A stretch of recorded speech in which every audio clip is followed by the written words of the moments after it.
أعوذ بالله من الشيطان الرجيم بسم الله الرحمن الرحيم الحمد لله رب العالمين والصلاة والسلام على رسولنا محمد وعلى آله وصحبه أجمعين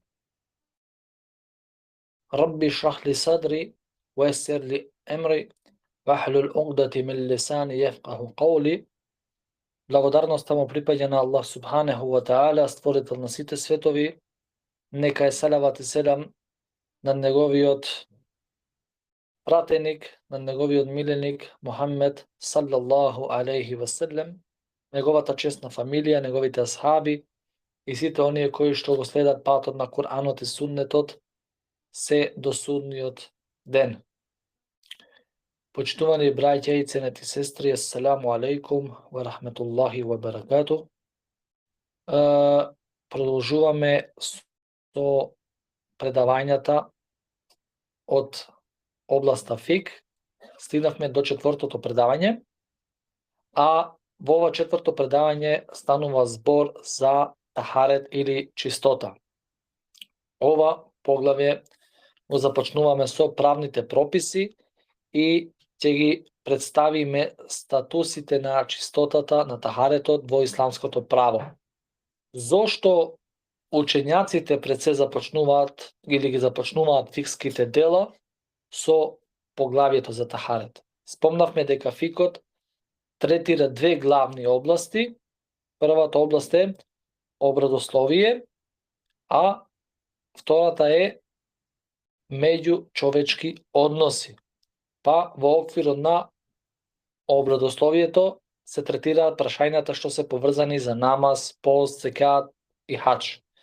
Најбитните или најбитен ибадет сигурно е намазот, па затоа исламските учењаци на почетокот своите книги ги започнуваат или говорат за намазот. Меѓутоа, да би намазот бил исправен, потребно е да земеме абдест. А затоа ние после говорот за врстите на води, или колку врсти на води имаме, ќе објасниме и како се зема абдест. За да можеме да земеме абдест, потребно е да се поучиме со прописите за чистотата. Прво ќе збориме за важноста на чистотата во исламот. Исламот, почитувани мои, многу води внимание, посветува внимание на хигиената, на чистотата, до таа мера да што и имаме пренесено во веродостојни хадиси кои ги бележи, имаме веродостојни хадиси. Еден од хадисите кој го бележи имам Муслим, дека Аллаховиот пратеник саллаллаху алейхи ва селем рекол: чистотата е половина иман. Меѓу аргументите кои укажуваат на важноста на правната чистота е навистина и хадисот во кој Аллаховиот пратеник саллаллаху алейхи ва селем рекол: возвишениот Аллах нема да го прими намазот на некој од вас кој ќе го изгуби абдестот, се додека не земе абдест. Значи Аллах субханеху ва таала нема да го прими намазот на некој од вас кој ќе го изгуби абдестот, се додека не земе абдест. Ова се пренесува и во двата сахихи, ке Бухари и ке Муслим. Тоа значи од една страна имаме хигиена, а од друга страна имаме правна чистота или абдест, кој е нужен, кој е потребен за исправност на намазот. И имаме многу курански ајети и хадиси околу прописите поврзани за абдест, за теемом и гуслу, што укажуваат на тоа колку исламот посветува внимание на чистотата во прилика на стапување во намаз и ибадет. Примери од Куранот и Суннетот ќе спомнеме исто така. Аллах субханеху ва таала вели: о вие кои верувате, кога сакате намаз да извршите, лицата своји и рацете своји до лактовите исперете ги, или над лактовите исперете ги, а главите своји потарете ги, допрете ги, и нозете своји до над глуждовите измиете ги, како да кажем, исперете ги. Па вика понатака: ако сте џунупи, тогаш очистете се. А ако сте болни или на пат, или ако сте извршиле природна потреба, или ако сте имале однос со сопругите, а не најдете вода, тогаш вика рацете своји со чиста земја, не чиста земја, допрете ги и со нив преку лицата своји и рацете своји преидите или помините. Аллах вам не сака да ви причини потешкоти, туку вас сака да ве направи чисти и благодетот свој вам да ви го употполни, за да бидете благодарни. Сура Ел-Маиде 6 ајет. Овој курански ајет детално говори за начинот, почитувани мои, за земање на абдест, темум и ситуации во кои тој се зема, нели, темумот. Сите овие прописи укажуваат на важноста на правната чистота во исламот.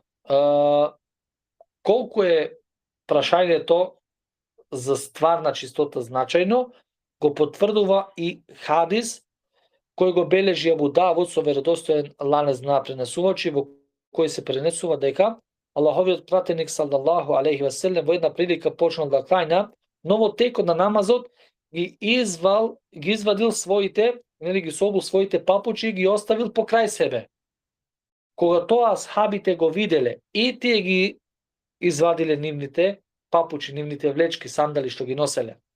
После намазот Аллаховиот пратеник салаллаху алейхи ве селем ги прашал зошто тоа го направиле, па што рекла асхабите, рекла Аллахов пратенику, видевме дека тие ги изваде твоите папучи, па и ние ги извадивме исто така. Пратеникот салаллаху алейхи ве селем им одговорил: ми дојде Џибрил и ме извести дека на моите папучи има нечистотија, па јас ги извадов.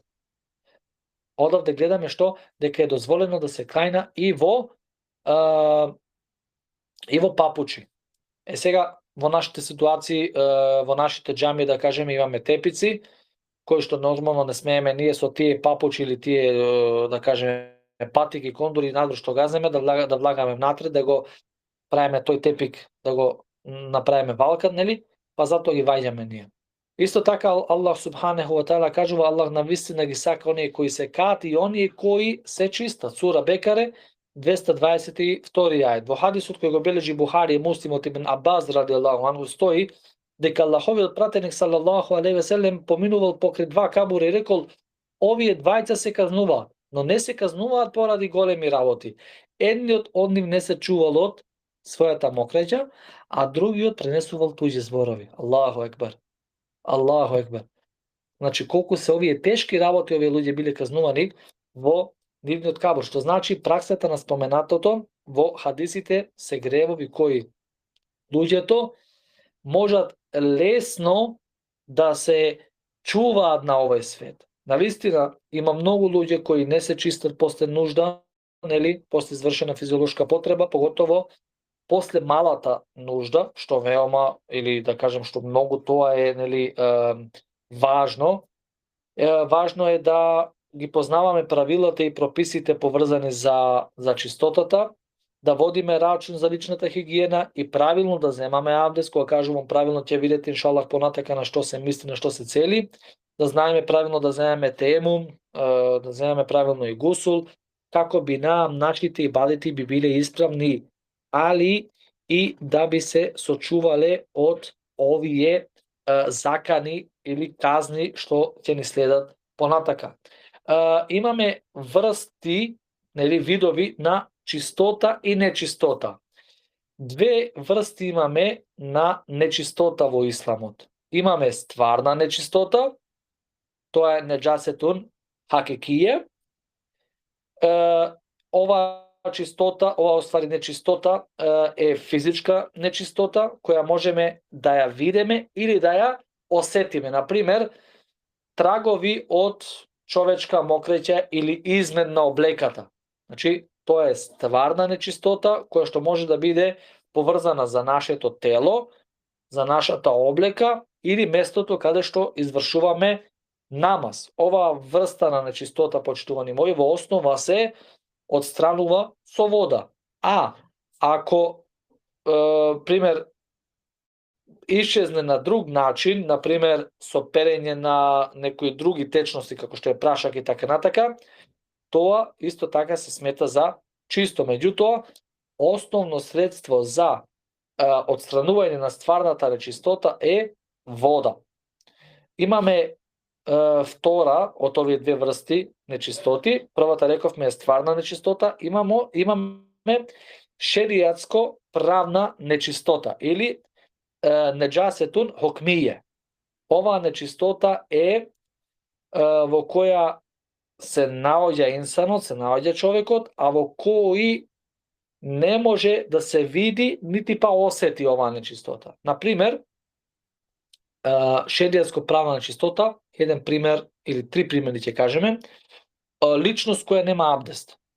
Значи човек не може да види дека тој што клања се да речеме нема абдест. Значи ова е шеријатско правна нечистота. Или личност која е во состојба на џунуплук, или па жена која е во хајс или во нифас.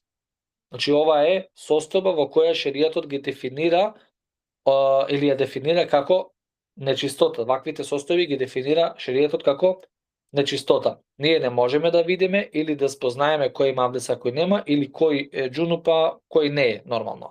И правната нечистотија се врзува само за телото на личноста, за разлика од стварната нечистота, која што може да биде и на телото, и на облеката, и на местото каде што се обавува намаз. Имаме категории на шеријатско правни нечистоти. Прва е голема правна нечистота или хадес екбер. И ова е состојба на џунуплук или жена која што е во хајс и нифас. Значи, ова прва категорија, имаме неколку категории, и првата категорија е голема правна нечистота. Значи, тоа е состојба на џунуплук или пример жена која е во хајс или во нифас, и оваа врста на нечистотија може да се отстрани исклучиво со гусул, со капење, нели? Или евентуално теемум во некои посебни околности. И имаме уште една категорија, тоа е мала правна нечистота или хадес азгар, како што е наречена. Оваа состојба на особата, ова е состојба на личност, на особа која нема абдест, и оваа нечистотија се отстранува со абдест или во посебни случаи нормално се отстранува со теемум. Резиме на ова, кога збориме за чистотата и нечистотата во исламот, клучно е да разликуваме. Имаме стварна нечистота, видлива, значи која е допирлива, поврзана за телото, облеката и местото. Имаме шеријатско правна нечистота, тоа е состојба на една личност, на еден човек, кој се однесува на абдест, џунуплук, хајс или нифас. Стварната нечистота се отстранува со вода или со други средства, додека шеријатското правната нечистота се отстранува со гусул, абдест или теемум, овисно за каква врста станува збор. Имаме исто така да кажеме, имаме исто така основна чистота. Во основа готово сите ствари, нели, ги сметаме за чисти. Кога ќе допреме некоја квака, да речеме, на некоја врата, или пример кога одиме по улица, или кога користиме автомобил, или земаме некоја чаша, некоја шише, или седеме некаде во куќата, сите тие ствари во основа, почитувани мои, се чисти, додека не дојде доказ дека одредена ствар, одредена работа е нечиста. Што вика Аллах субханаху ва таала во сура Бекаре 29 ајет, тој за вас се на земјата створи. Значи, на основа на овај и други курански ајети, исламските учењаци дефинирале правило кое го олеснува разбирањето и разликувањето на чистотата од нечистотијата. Да би ние одредиме или да кажеме за одредена ствар дека е нечиста, мораме да имаме јасен доказ од Куран или од суннето на Аллаховиот пратеник салаллаху алейхи ве селем. Воспротивно, таквата ствар или таквата работа, нели, потпаѓа под категоријата на чисти ствари. Во познат хадис кој го бележи и Бухари и Муслим, Аллаховиот пратеник салаллаху алейхи ве селем рекол: мене земјата ми е направена месџид или место каде што може да обавува намаз. И вика и чиста. Вика мене земјата ми е направена месџид и чиста.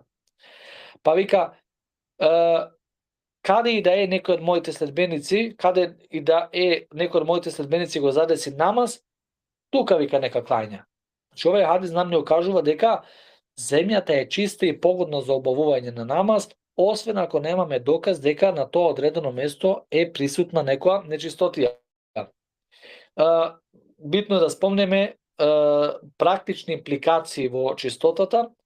Секој еден од нас треба да има во предвид дека кога зборуваме, почитувани мои, за чистота или нечистотија, тоа се однесува на шеријатско правна чистота, што не треба да ги мешаме со чистотијата во незиното секојдневно значење. Например, личноста која работи тешки работи, нели физички работи, може да има работничко одело кое што е извалкано од земја, извалкано од прашина, од песка или уиле, но тоа не влијае на валидноста на неговиот намаз во таа облека.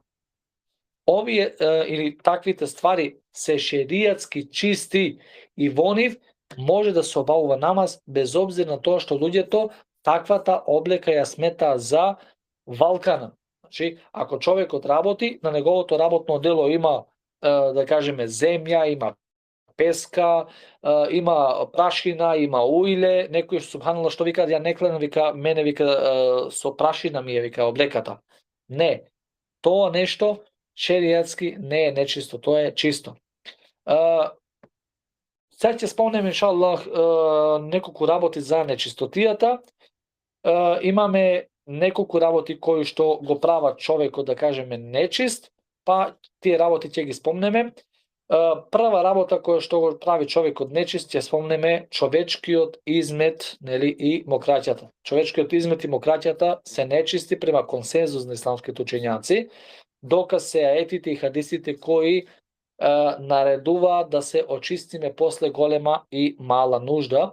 Пример е и хадисот кој го бележи Бухари Муслим, каде Аллаховиот пратеник салаллаху алейхи ве селем, нели го спомнавме хадисот кој кажува дека се казнуваат тие две личности во кабурот.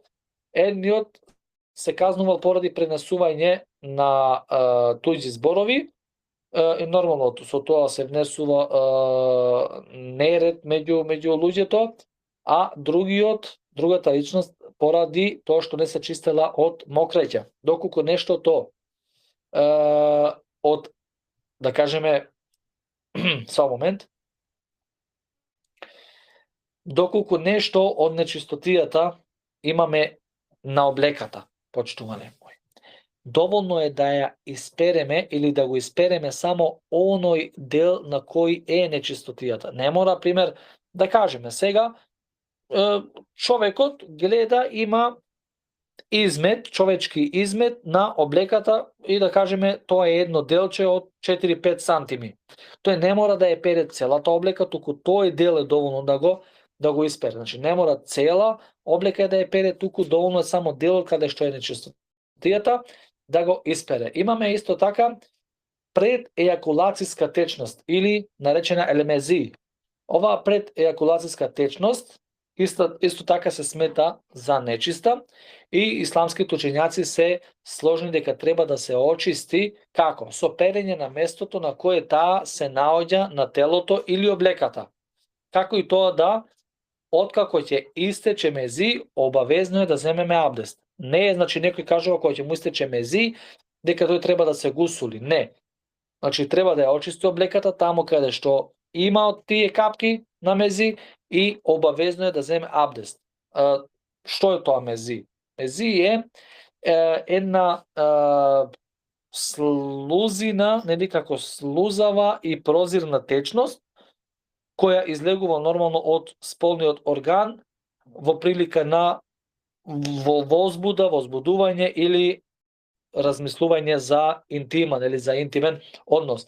И се разликува нормално од спермата во два аспекти. Прво е излучувањето. Мезиот се појавува во текот на тоа, да кажеме, сексуално возбудување кај машките, а пред ејакулација, што значи дека излегува при еден мал интензитет во страст и не излегува во млаз под притисок. Туку едноставно истекува само од сполниот орган, Во поголемиот случај на овие работи, личноста тоа дури и не може да го осети или не го осеќа. Статусот на чистотата, кога станува збор за мези, е нечист према консензус на учењаците, додека спермата према поголемиот број на исламски учењаци е чиста.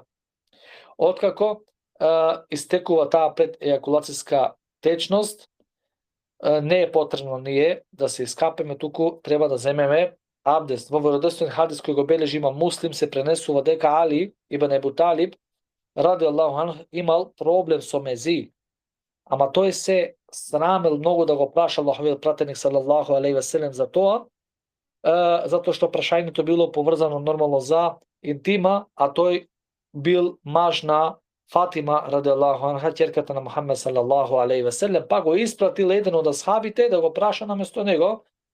Али рекол дека поради овој проблем често се капел до таа голема мера да почнал неговиот грб да му пука од водата.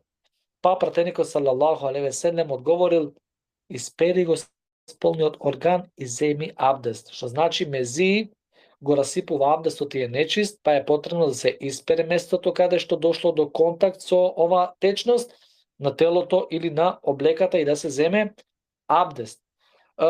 Трето, од нечисти работи имаме крв од менструален циклус или хајс. И имаме постпородаен период, тоа е нифас. Крвта на менструалниот циклус или хајс и тој постпородилни период нифас се смета исто така за нечист. Во веродостоен хадис кој го бележи Бухари се пренесува дека Хаула бин Дијасар ради Аллаху анха дошла кај Аллаховиот пратеник салаллаху алейхи ве селем и му рекла: Аллахов пратенику, имам само една облека, што да правам кога ќе добијам месечница или месечен циклус, а на облеката останат трагови од крв. Пратеникот салаллаху алейхи ве селем ми одговорил: кога ќе се очистиш, исперија крвта од облеката и клањај.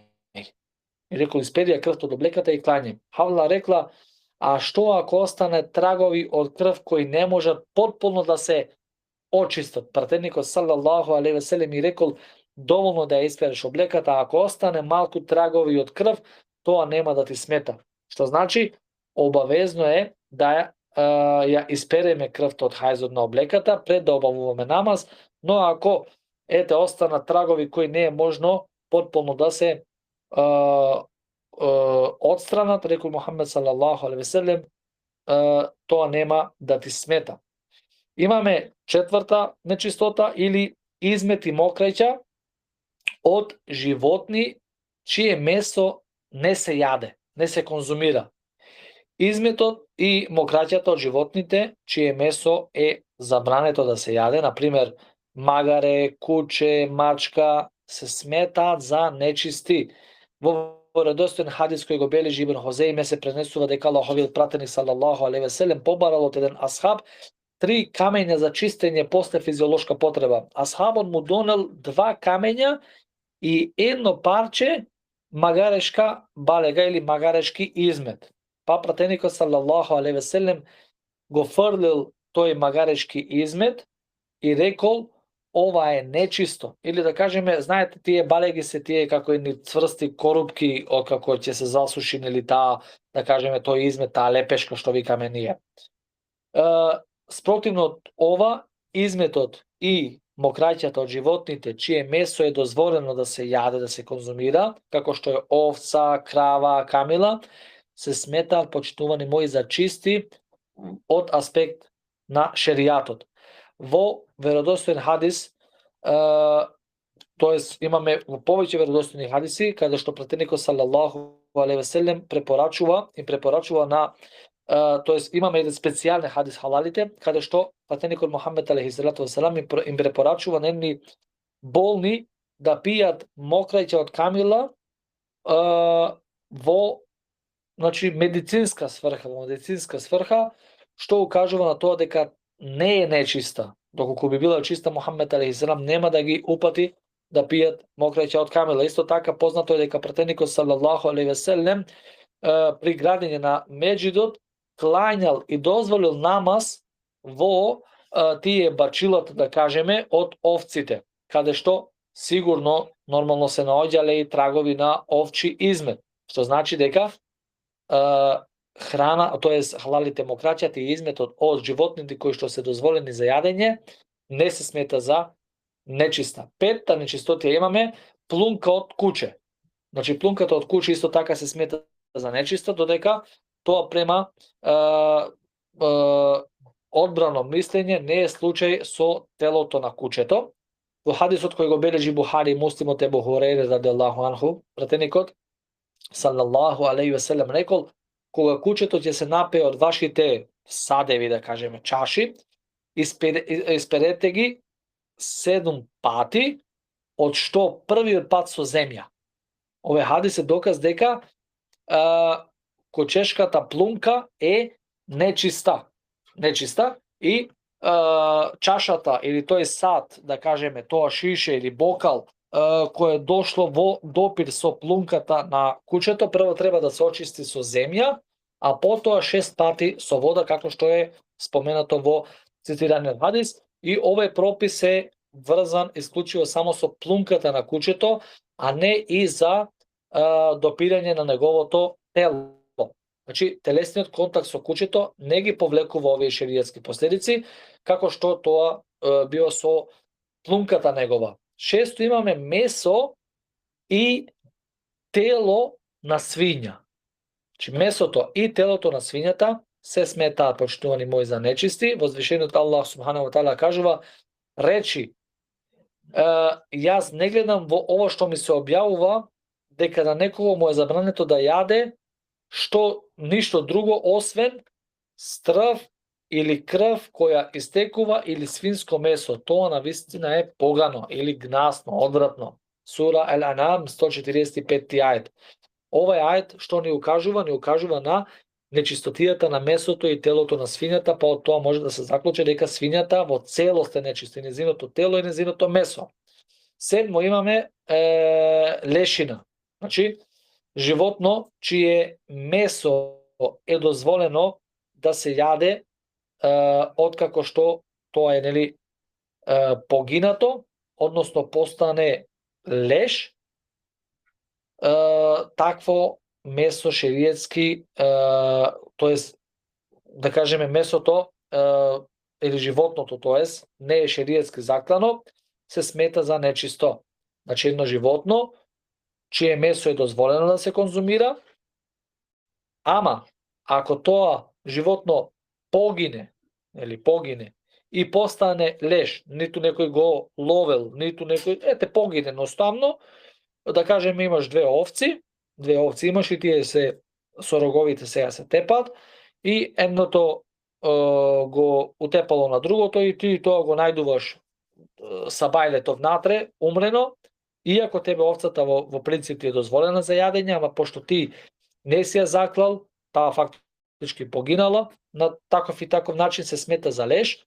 Или пример, ако нештото не е заклано шеријатски, исто така се смета за леш, се смета за нечисто, дока онај ајет кој што спомнавме и пред малце, сура Ал-Анам, се прави исклучок овде штавување на кожите, чие месо е дозволено да се јади, а во кој пример тие погинале, да кажеме, тоест не се на шеријатски начин заклани.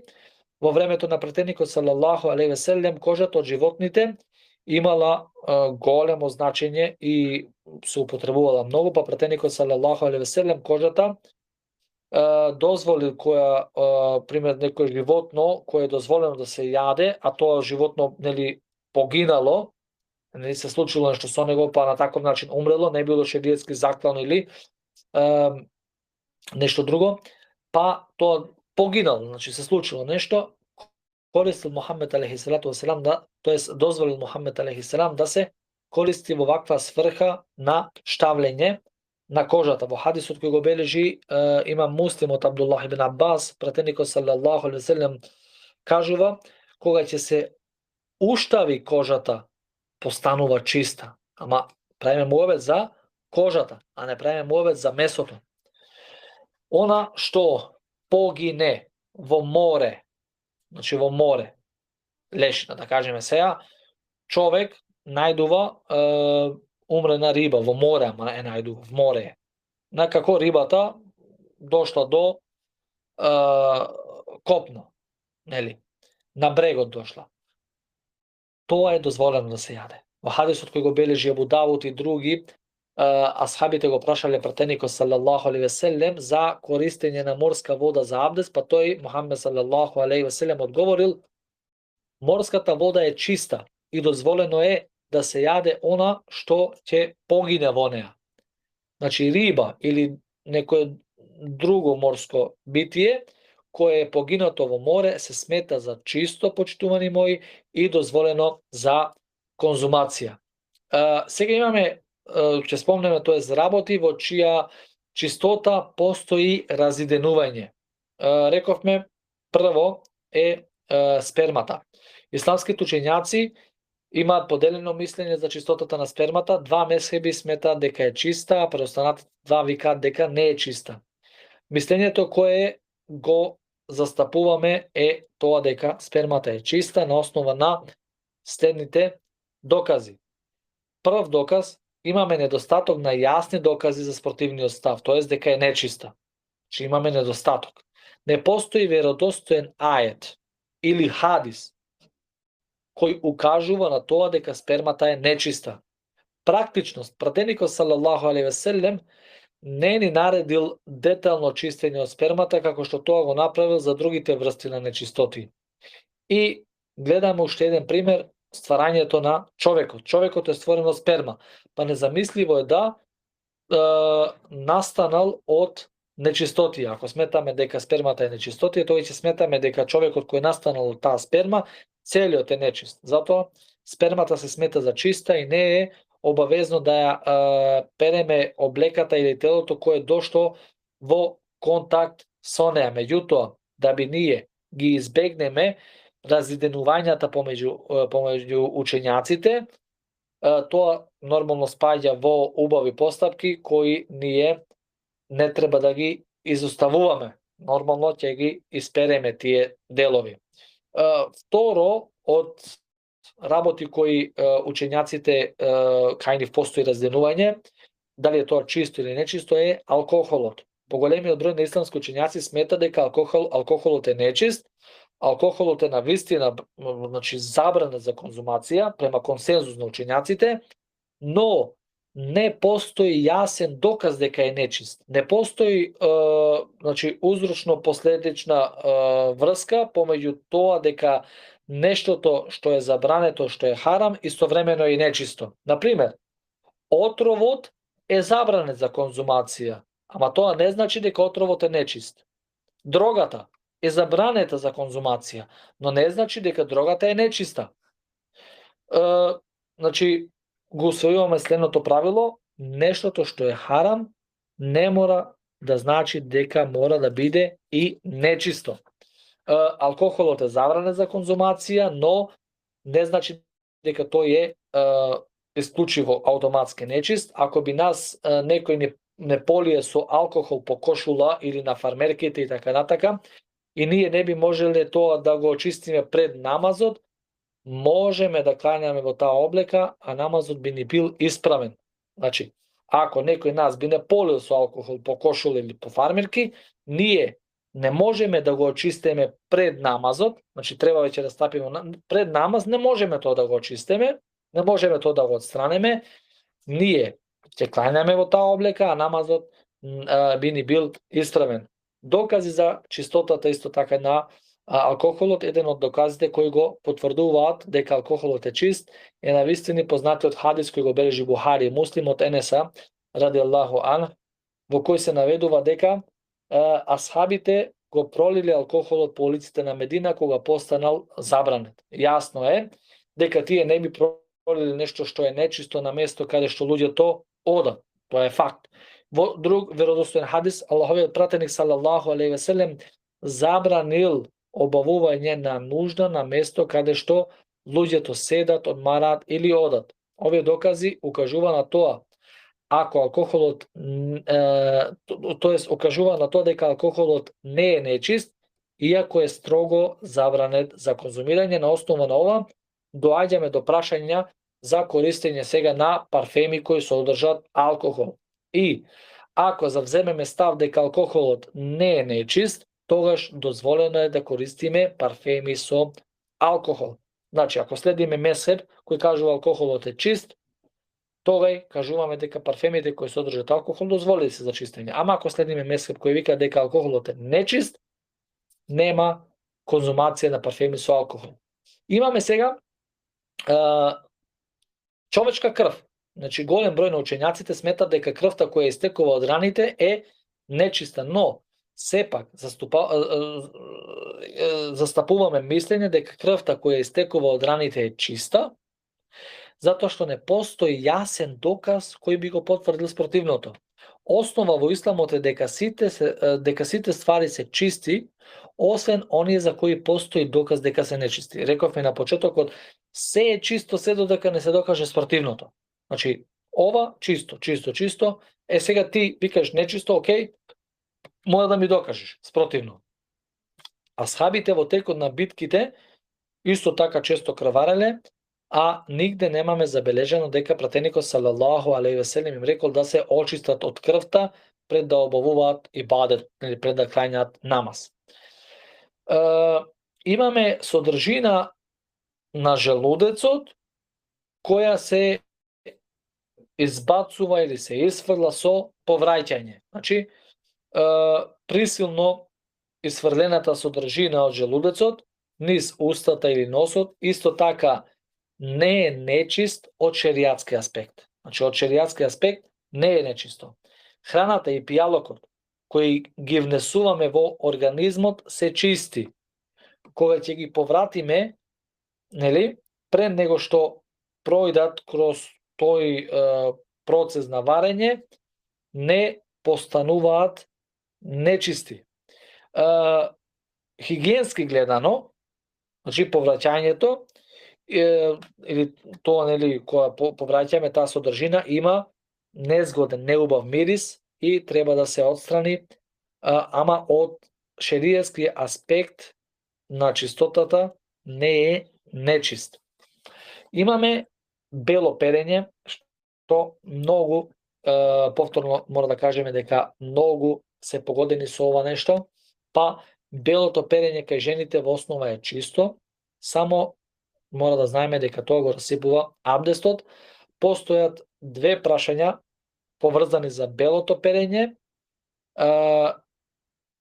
дали го расипува абдестот, што е потврдено, дали затоа што, нели, се што излегува на еден од двата природни отвори, дали тоа е нечисто, што нормално не е потврдено со јасни докази, па со обзир на тоа дека пратеникот салаллаху алейхи ве селем не појаснил дека белото перење е нечисто, исправно е да го сметаме дека е тоа чисто, додека неговото истекување од сполниот орган го расипува абдестот. Потоа имаме тело од куче. Голем број на исламски учењаци сметат дека телото од кучето е нечисто. Јасен доказ постои само за неговата плунка, нели, што спомнавме, која е нечиста према хадисот на Аллаховиот пратеник салаллаху алейхи ве селем. Наиме, ако едно куче пие вода од еден сад, тој сад мора да се испере 7 пати, од што првиот пат треба да биде со земја. Токолку за телото на кучето немаме јасен доказ дека е нечисто. Луѓето во времето на пратеникот салаллаху алейхи ве селем имале кучиња за лов, кои им ја чувале исто така и стоката, кои им ги чувале тие усеви, и нигде не е забележено дека пратеникот Мухамед салаллаху алейхи ве селем рекол дека телото на кучето е нечисто. Спомнато е само како треба да постапиме кога кучето ќе пие, нели, вода од еден сад. Исламските учењаци па на основа на ова заклучиле дека плунката на кучето е нечиста, а телото не е нечисто. Во продолжение ќе спомнеме чистење на нечистотијата. Значи, ќе представиме начини за чистење на нечистотијата. Прво, отстранување на нечистотијата со губењето на нечистотијата, тоест со незиното отстранување, една ствар, една работа или место на кое била таа нечистотија постанува чисто. Тоа е факт. Шеријатот не дефинирал колку пати нештото треба да се испере, освен исклучок во случајот со плунката на куќето, каде што е специфично наредено да се очисти 7 пати, а првиот пат со земја. А другите врсти на нечистоти доволно е само да ги отстраниме, нели чистиме онолку колку што треба да се отстрани нечистотијата. Например, ако имаме нечистотија на облеката, дозволено е да ги испереме само тој дел од облеката.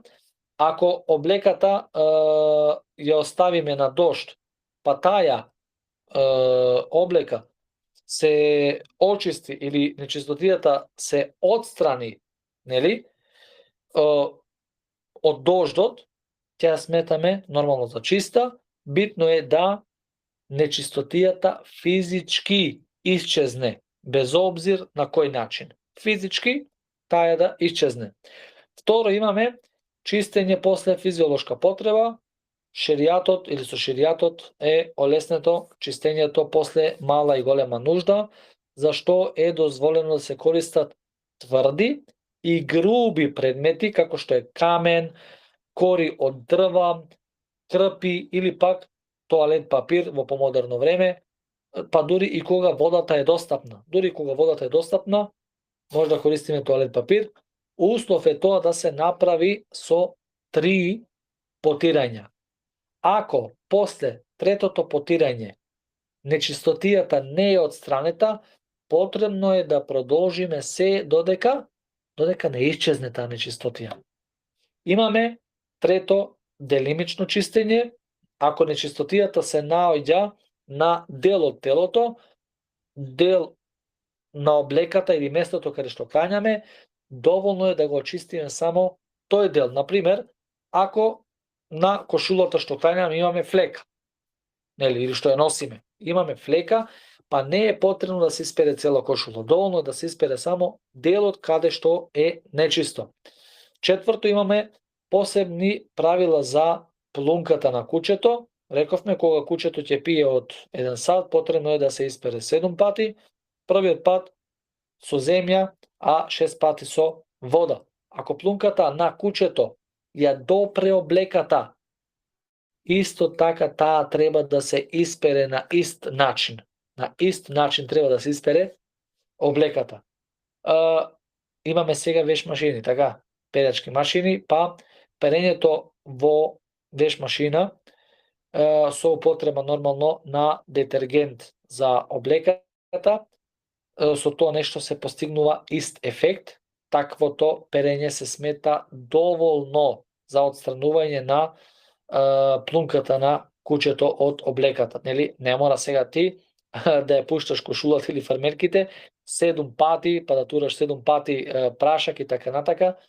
Значи, истиот ефект со перењето во веш машина. Значи, ставаш, да кажеме, облеката ја ставаш натре, тураш детергент, ја пушташ, се отстранува, затоа што само тоа на вртење, нели, колку пати врти, повеќе од 7 пати врти, може и 100 пати врти бубањето натре. Имаме разлики помеѓу правната и стварната чистота. Имаме разлики помеѓу правна и стварна чистота. Правна чистота, шеријатско правна чистота се однесува, почитувани мој, на абдест, гусул или теемум. Шеријатско правна чистота се однесува, запамтете, на абдест, гусул или теемум.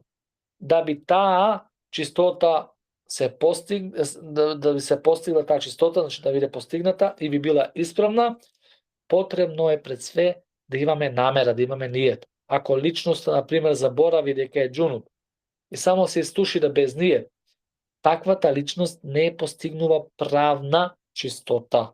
Значи не постигнува правна чистота, во тој случај мора повторно да се искапи со намера за земање на гусул. Имаме стварна чистота, ова рековме е шеријатско правна чистота. Имаме стварна чистота. Стварната чистота се постигнува со отстранување на таа видлива нечистотија, за неа не е потребно да имаме намера. Например, облеката на која е нечистотијата и која е изложена на дожд, се смета ќе се смета за чиста, откако што дождот ќе отстрани таа нечистотија, без обзир на тоа што ние немавме намера да ја испереме на таков начин.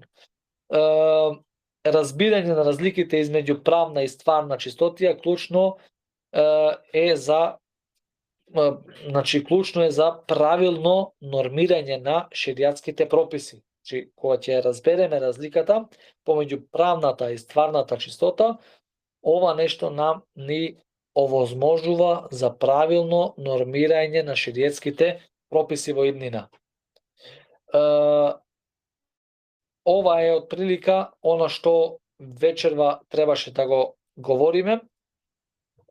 Следната тема ќе биде, или петото предавање ќе биде за врстите на вода, па иншаллах тоа е една прекрасна тема за која ќе говориме во наредното предавање. Го молам Аллах субханеху ва таала да го зголеми нашиот илм, го молам Аллах субханеху ва таала да го зголеми нашиот иман, го молам Аллах субханеху ва таала да ги засврсти нашите нозе на правиот пат, да го разубави нашиот ахляк, и го молам Аллах субханеху ва таала сите во еден збир да ни опрости, да не воведе во дженнетул фирдеус без полагање на рачун. Субханак Аллахуме ва бихамдике, ашхаду ан ла илаха илла астагфирука ва атубу илейк.